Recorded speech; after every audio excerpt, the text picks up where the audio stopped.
My daughter was 5. She came to me one day, she said, "Hey, Dad." Well, she didn't sound like a New York cabbie. It was more like, "Daddy, Dad, do all men have penises?"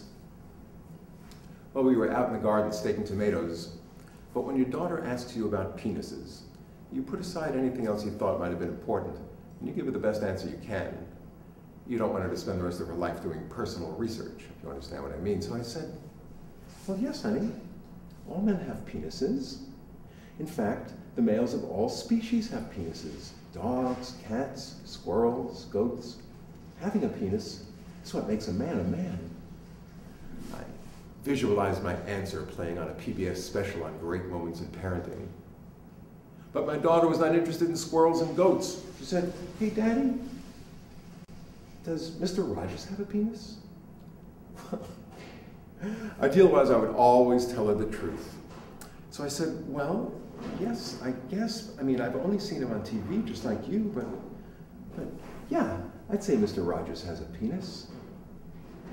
She thought about this very carefully. She said, "I think Mr. Rogers is too nice to have a penis." Well, think what this child understood about men at the age of 3. If only she would take some of this into adolescence when it would do her some good. But no, she'll make the same mistakes the rest of you did, go for the wrong guys, like her mother did. Paleontologists understand now that the dinosaurs became extinct because all the females decided to wait for Mr. Right. And that's our comedy and our tragedy. All of us think that we are Mr. Right. We think they're here for some higher purpose, to cure Ebola or to invent Post-its. Like God sees us when we're born and says, "Yes, that's what I meant. That's what I had in mind. Stop the process." But if we take the ego out of it, and if we think of what a species needs to do to survive, well, then the role of men becomes quite humble. We're here to fertilize eggs. That's it. We're fertilizer. Dandelion fuzz. As far as nature is concerned, once we pass our genes on, it's teeth in the jar and ear hair and plant pants. We're done.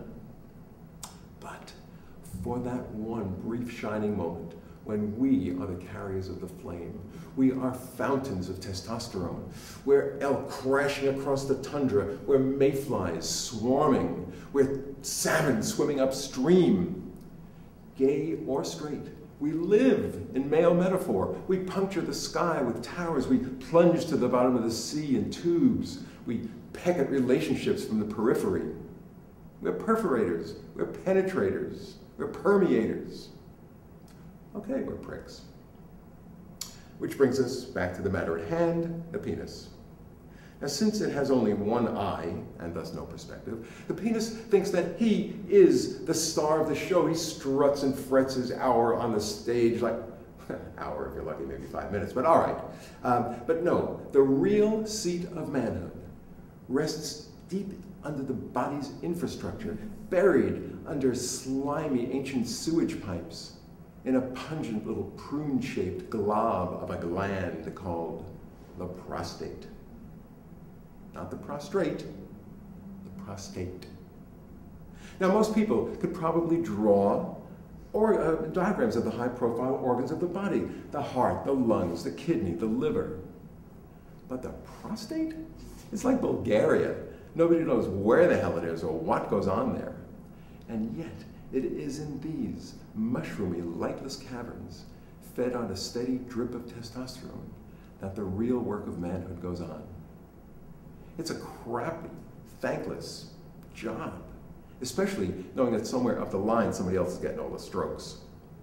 And perhaps it is this injustice that turns good, hard-working prostate cells cancerous.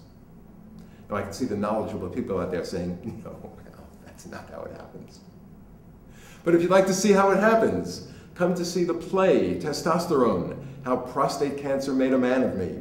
It is playing weekends starting April 18th, going through May 10th, Friday and Saturday nights at 8, Sundays at 4, at the Powerhouse Theatre in Santa Monica, 3116 2nd Street.